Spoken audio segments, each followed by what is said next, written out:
Hey guys, welcome to our channel. This is Ashwat Verma. आपने मेरा interview देखा होगा अभी इस चैनल पे। तो आपके बहुत सारे डाउट्स आ रहे थे, कैसे प्रिपरेशन करनी है, क्या क्या किया था मैंने। तो ऋषभ ने बोला आप एक वीडियो ही बना दो, तो मैंने सोचा एक वीडियो बना देता हूँ। अब आते हैं सबसे इंपॉर्टेंट पार्ट, टेक्निकल पे। सो टेक्निकल टेक्निकल क्योंकि प्री में भी आता है, मेंस में भी आता है, दोनों की प्रिपरेशन एक साथ ही करनी है, अलग अलग कुछ नहीं होता। दोनों में सेम सिलेबस है, दोनों की प्रिपरेशन एक साथ करनी है। तो सबसे पहला पॉइंट है, आपके पास सिलेबस होना चाहिए। जिस एग्ज़ाम की प्रिपरेशन कर रहे हो उसका सिलेबस होना चाहिए। और दूसरी दूसरी रिक्वायरमेंट है, आपके पास उस एग्ज़ाम के पीवाईक्यू की बुक होनी चाहिए। जैसे एसएससी जेईई का है तो एसएससी जेईई के पीवाईक्यू होने चाहिए आपके पास। और मैं सजेस्ट करूँगा आप आईएएस मास्टर की पीवाईक्यू लो, क्योंकि इनके जो सॉल्यूशंस होते हैं, एक्सप्लेनेशन बहुत अच्छे होते हैं। मेरे पास मेड इजी की भी है, बट उसमें एक्सप्लेनेशन अच्छे नहीं है, एरर्स हैं। तो अब मैं सजेस्ट करूँगा आप आईएएस मास्टर की ही लो। अगर आपके पास मेड इजी है पहले से, तो भी अगर आप अफोर्ड कर सकते हो तो आईएएस मास्टर की ले लो। अगर आप अफोर्ड नहीं कर सकते हो तो आपको टेलीग्राम पे पीडीएफ मिल जाएगा, पीडीएफ से पढ़ लेना। बट मैं suggest PW is providing all the batches at discounted prices। RBJ 2024 crash course for CBT 1 and 2 वो आपको मिलेगा 1499 रुपये का। RSSB JE batch for civil वो मिलेगा 2499 रुपये का। RPSC JE prelims batch for civil वो मिलेगा 3999 रुपये का।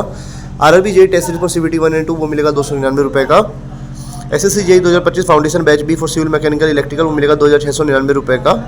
Ashoka 2.0 batch D for AJE civil mechanical electrical वो मिलेगा 3299 रुपये का। RRB JE express 2.0 batch C वो आपको मिलेगा 2499 रुपये का। कर्तव्य बैच सी फॉर AJE वो आपको मिलेगा 3999 रुपये का। Chanakya batch C AJE BOD batch for civil वो मिलेगा 2399 रुपये का। UP PCL JE foundation batch for electrical वो मिलेगा 2299 रुपये का। UP triple JE foundation 2.0 batch B for civil वो मिलेगा 1999 रुपये का। BPSC यही 2024 जनरल इंजीनियरिंग बैच वो आपको मिलेगा 1499 रुपये का। RRB LP plus technician batch for CBT 1 and 2 वो मिलेगा 1299 रुपये का। Also PW is providing AJ खजाना विद्या बैचेस एट जस्ट 1499, जिसमें आपको मिलेगा recall lecture by India best faculty on PWF batch officer SSC JE RRB JE DDA JE NHPC UPPCL DSSB JE DFCCL UPPSC MPPSC Rajasthan JE RJSSC JE UPRVNL बार गेस्टर HPCL and all state AJ exam PSU aspirant based new exam pattern syllabus lecture will be delivering English language class note DPP and DP solution is also provided chapter wise short notes is also provided weekly test subject wise test and mock test is also provided live lecture India faculty on PWF and आपको एक extra doubt reason मिलेगा जिसमें आप अपनी queries को पूछ सकते हैं। और अगर आप मेरा कूपन कोड RIS200 यूज़ करते हैं तो आपको इससे 200 रुपीज़ का डिस्काउंट मिलेगा। Link in description. करूँगा कि आप अगर अफोर्ड कर सकते हो तो खरीद ही लो। पीडीएफ से पढ़ने में और बुक से पढ़ने में बहुत डिफरेंस होता है। अब पढ़ना कहाँ से है, तो दो ऑप्शन है। या तो आप जसपाल सर के नोट से पढ़ लो, या तो आप संदीप जानी सर के नोट से पढ़ लो, या दोनों से ही थोड़ा थोड़ा पढ़ लो। जसपाल सर के नोट्स में क्या है, उनके नोट्स बहुत वास्ट हैं। तो आपको पता कैसे चलेगा क्या पढ़ना है उस वास्ट नोट्स में। उसके लिए आपको सिलेबस काम आएगा। पहले जब आप सर के नोट्स पढ़ रहे हो तो सिलेबस साथ में रखो, जो जो टॉपिक सिलेबस में है सिर्फ वो पढ़ो। उसके बाद सीधा आ जाओ एसएससी जेईई के पीवाईक्यू पे। फिर उसके बाद एसएससी जेईई पीवाईक्यू सॉल्व करो। फिर वहाँ से आपको कुछ नए क्वेश्चन मिलेंगे जो आप नहीं पढ़े होंगे, तो दोबारा से आप नोट्स में आओ। अगर वो नोट्स में क्वेश्चन मिलते हैं तो ठीक है, नहीं मिलते हैं तो वो टॉपिक नोट डाउन कर लो, वो क्वेश्चन नोट डाउन कर लो और वो क्वेश्चन आप रिवाइज करते रहना और उसका एक्सप्लेनेशन पढ़ लेना आईएएस मास्टर वाली बुक से। संदीप जानी सर के नोट्स में क्या है, उनका मेन जो फोकस रहता है वो एसएससी जेईई रहता है। तो उनका सिलेबस ओरिएंटेड ही नोट्स रहते हैं। तो अब अगर आप उससे पढ़ो फिर पीवाईक्यू करो एसएससी जेईई के, फिर इस पे आओ। और आपको पीवाईक्यू कैसे करना है, जैसे आपने क्वेश्चंस किए 10, तो उसमें कुछ क्वेश्चंस होंगे जो आपके बन गए होंगे, कुछ क्वेश्चंस होंगे जो आपसे नहीं कर पाए होंगे। उन क्वेश्चंस पे आप स्टार कर लो। और कुछ क्वेश्चंस होंगे जो आपसे अभी तो हो गए हैं और डेटा बेस्ड क्वेश्चन है और आपको पता है कि वो आप बाद में भूल जाओगे, तो उसको आप अंडरलाइन कर लो। बाद में आपको सिर्फ स्टार वाले क्वेश्चन और अंडरलाइन वाले क्वेश्चन करना है। जो आपसे क्वेश्चन नहीं हुए और जो डेटा है जो आप बाद में भूल सकते हो, वही दोनों रिवाइज करने हैं। अब जब आपकी एसएससी जेईई पीवाईक्यू हो गई, आपने सारे मार्क कर लिए, तो आपको दोबारा से सिर्फ वही क्वेश्चंस पढ़ने हैं जो मार्क किए हुए हैं। और उसके बाद फिर आपको टाइम बचता है तो आपको उठानी है ईएससी की पीवाईक्यू। ईएससी की पीवाईक्यू भी आपको एसएससी जेईई सिलेबस के अकॉर्डिंग करनी है। मतलब एक्स्ट्रा क्वेश्चन जो होते हैं जो नहीं समझ आ रहे हैं, वो इतना डिटेल में नहीं पूछता है एसएससी जेईई में। तो आप बेसिक क्वेश्चन कर सकते हो। जैसे मतलब आप उसमें आईएएस मास्टर की ही लेना, आईएएस मास्टर में अच्छा सॉल्यूशन दिया हुआ है, तो आपको अच्छे से समझ आ जाएगा। अगर आपको नोट से समझ नहीं आ रहा तो और पीवाईक्यू नहीं हो रहे हैं, तो आपके पास दूसरा ऑप्शन है, वो है to the point by Dhanpal. ध्यान सर का एक ऐप है, आप इसको डाउनलोड कर लेना। इसके कोर्स बस पेड रहते हैं, लेकिन बहुत ही मिनिमम प्राइस रहती है, 100 से 150 रुपये का एक सब्जेक्ट होता है। आप उसको अगर कर लोगे तो आपका सब कुछ कवर हो जाएगा उन्हीं कुछ वीडियोस में। फिर आपको कुछ नहीं करना, फिर आपको बस एसएससी के पीवाईक्यू करने हैं और ईएससी के पीवाईक्यू करने हैं और सर के नोट्स रिवाइज करने हैं।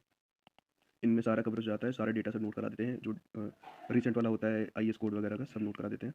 तो आपको ज़्यादा इधर उधर भागना नहीं पड़ेगा। बहुत ही मिनिमल प्राइसिंग रहती है, तो आप खरीद सकते हो अगर अफोर्ड कर सकते हो। नहीं अफोर्ड कर सकते हो तो आप नोट्स फॉलो कर लेना। और जसपाल सर के नोट्स में एक और चीज़ रहती है, उनके नोट्स बार कोड रहते हैं। तो आप क्या जैसे आप कोई टॉपिक पढ़ रहे हो तो उस पर एक बार कोड दिया होता है। नहीं समझ आ रहा तो आप उसको स्कैन करोगे तो वो अनअकैडमी के ऐप पे जाता है और वो लेक्चर खुल जाता है उस टॉपिक का। वो आप देख लेना, आप काफ़ी फ़ायदा हो जाएगा। फ्री रहता है, ये सब बार कोड नोट्स एकदम फ्री रहते हैं और लेक्चर्स भी फ्री रहते हैं जो बार कोड से कनेक्टेड होते हैं। तो उसको आप कुछ पे नहीं करना आपको। और जैसे आप अभी स्टार्ट कर रहे हो तो मैं आपको कुछ सब्जेक्ट्स बता देता हूँ जिनको आप प्रेफरेंस देना।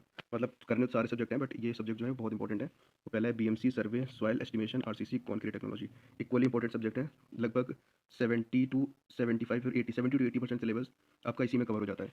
तो आप पहले तो यही सब्जेक्ट करना, या फिर आप ये कर सकते हो जैसे आप बीएमसी पढ़ रहे हो तो फॉर एग्जाम्पल आपने उसके साथ ओसीए पढ़ ली, एक मेजर सब्जेक्ट कर लिया, एक माइनर सब्जेक्ट कर लिया, ऐसे आपको पूरा सिलेबस कवर हो जाएगा। लेकिन आपको प्रीफरेंस पहले इन सब्जेक्ट को देनी है। करने तो सारे सब्जेक्ट हैं बट प्रीफरेंस इन सबको देनी है। इरिगेशन के साथ सॉइल कर लिया, सर्वे के साथ एफएम कर ली, ऐसे करके आप कर सकते हो। एक मेजर सब्जेक्ट, एक माइनर सब्जेक्ट, ऐसे आपको ज़्यादा लोड भी नहीं रहेगा और दो दो सब्जेक्ट पैरेलली रेडी तैयार भी होते रहेंगे। अभी एसएससी जेईई में क्या हो रहा है, जैसे लास्ट ईयर जो पैटर्न आया था उसमें स्टेटमेंट बेस्ड क्वेश्चन बहुत सारे आए थे। तो स्टेटमेंट बेस्ड क्वेश्चन में बहुत लोगों को दिक्कत रहती है क्योंकि हमको पढ़ने की आदत नहीं होती। तो उसी में आपके ईएससी पीवाईक्यू हेल्प करेंगे। आप उन स्टेटमेंट को ध्यान से पढ़ना। जितने ज़्यादा आप स्टेटमेंट वाले क्वेश्चन करोगे उतना ज़्यादा कंफर्टेबल हो जाओगे स्टेटमेंट वाले क्वेश्चन से। एक तो डेटा वाले क्वेश्चन होते हैं जो आपको याद है तो हो जाएंगे, बट स्टेटमेंट में थोड़े से ट्रिकी क्वेश्चन होते हैं। मतलब जैसे 3 स्टेटमेंट गिवन है तो अगर उसमें आपको एक भी स्टेटमेंट समझ नहीं आ रहा तो हो सकता है आपका वो क्वेश्चन पूरा ही गलत हो जाए। तो आप ईएससी पीवाईक्यू के जो स्टेटमेंट्स होते हैं उनको आप ध्यान से पढ़ना, रटने की कोशिश मत करना। पहले स्टेटमेंट ध्यान से पढ़ना, उसके बाद अगर समझ नहीं आता है तो आप उसका एक्सप्लेनेशन पढ़ लेना। बट स्टेटमेंट वाले क्वेश्चन आपके ईएससी पीवाईक्यू से ईजिली हो जाएंगे। पहले स्टेटमेंट पढ़ने की आप जब आदत डालोगे तो आपको ये सब ईजी लगने लगेगा। ऐसे कुछ टफ कोई स्टेटमेंट भी नहीं आते, ईजी स्टेटमेंट रहते हैं। बट हमारी आदत नहीं रहती, हमारी वन लाइनर क्वेश्चन की आदत रहती है, इसलिए हमको वो टफ लगते हैं। बाकी आपका स्टेटमेंट वाले क्वेश्चन ईसी पीवाईक्यू से कवर हो जाते हैं। अब आता है सबसे इंपॉर्टेंट पार्ट, वो है टेस्ट सीरीज़। आपका सिलेक्शन होना ना होना सब टेस्ट सीरीज़ पर डिपेंड करता है। आपको टेस्ट सीरीज़ कौन सी करनी है। मैंने टेक्स्ट बुक की टेस्ट सीरीज़ ली थी, आप भी वही ले सकते हो। अच्छी टेस्ट सीरीज़ रहती है इनकी। आपको फुल टेस्ट देने हैं जो आप उसमें सब्जेक्ट वाइज टेस्ट भी होते हैं वो भी सारे दे देना आप जैसे सब्जेक्ट पढ़ते जाना। बट मेन जो इंपॉर्टेंट है वो है फुल लेंथ टेस्ट। इनमें जो 2 घंटे मिलते हैं आपको फुल लेंथ टेस्ट में, आपको वो पूरे 2 घंटे यूटिलाइज करने हैं। आपका पेपर जल्दी भी हो जाए तो भी आपको बार बार क्वेश्चन देखने हैं, लेकिन आपको 2 घंटे पूरे बैठने ही है। 2 घंटे बैठने की आदत होनी चाहिए तभी एग्जाम अच्छा हो पाता है। सो आप जैसे क्या कर सकते हो, आपके टेक्निकल के 4-5 सब्जेक्ट हो गए तो आप वीक में एक टेस्ट दे सकते हो, या फिर 10 दिन में एक टेस्ट दे दिया फुल टेस्ट। इससे आपकी स्पीड बनती है, आपको पता चलता है कि आपको अटेम्प्ट कैसे करना है क्वेश्चन, और आपकी कॉन्फिडेंस भी आता है। और अगर टेस्ट सीरीज में मार्क्स कम आते हैं तो ज़्यादा उस इशू नहीं है, क्योंकि इसमें और मेन एग्जाम में बहुत फ़र्क होता है। पहले टेस्ट सीरीज में कमी नंबर आते हैं। मेरे भी कुछ 90-100 के करीब आते थे। मैक्सिमम मेरे 114 गए हुए थे एक टेस्ट में। बाकी मेरे कुछ 90-100-110 ऐसे ही आते थे। और मेन पेपर में मेरे 141 आ गए थे प्री में। तो आपको टेस्ट सीरीज से सिर्फ अपना टाइम मैनेजमेंट देखना है। बाकी क्वेश्चंस भी आपको देखने हैं बट इतना लोड नहीं लेना। और लास्ट में आपको टेस्ट सीरीज़ की एनालिसिस भी करनी है। कौन से क्वेश्चन आपसे नहीं हो पाए, अगर उनका नहीं हो पाए क्वेश्चन तो आपको उनका एक्सप्लेनेशन पढ़ लेना, वो टेक्स्ट बुक में दिया होता है।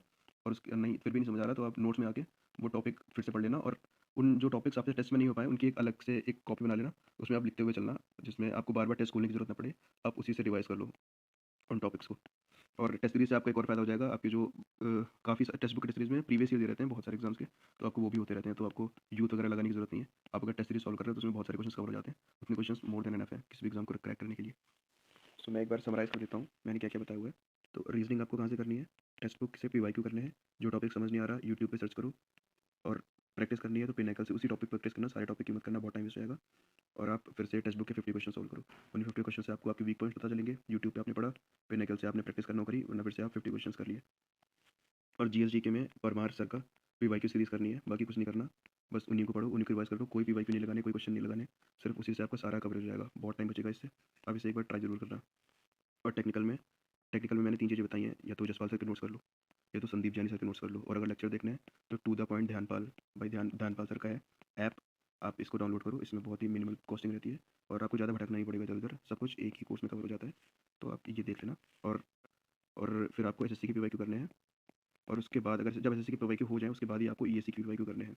और लास्ट जो आपको मैंने बताया टेस्ट सीरीज़, जो सबसे इंपॉर्टेंट पार्ट है। आपको ये नहीं सोचना कि सिलेबस खत्म कर लो उसके बाद करेंगे टेस्ट सीरीज़। सिलेबस कभी खत्म नहीं होता। आपके 4-5 सब्जेक्ट हो गए टेक्निकल के, बस आपको एक फुल लेंथ टेस्ट जरूर देना है 10 दिन में एक बार अभी के लिए। बाद में आपको जब लास्ट के 2 महीने बचेंगे तो उसमें आप 3-4 दिन में एक टेस्ट जरूर दे देना full length test. Textbook के कर लेना, और बाकी कोई अगर सही लगे तो लेना टेस्ट सीरीज़। वैसे पहले टेक्स्ट बुक की करना सफिशिएंट होती है इसकी टेस्ट सीरीज़। अगर आपको इसके फुल लेंथ टेस्ट खत्म हो गए तो फिर मैं आपको बाद में कोई और बता दूंगा टेस्ट सीरीज़, कोई सजेस्ट कर दूंगा, उसके फुल लेंथ टेस्ट आप कर लेना। सो गाइस वीडियो को एंड करते हैं। अगर आपको नोट चाहिए तो आप अनफिल्टर्ड ऋषि का टेलीग्राम चैनल ज्वाइन कर लेना। आपको लिंक डिस्क्रिप्शन में मिल जाएगी। अगर आपको मुझसे पर्सनली कांटेक्ट करना है तो आप इस लिंक से ज्वाइन कर सकते हो, t.me/ciao_light। इससे आप मुझे पर्सनली कांटेक्ट कर सकते हो। Thank you.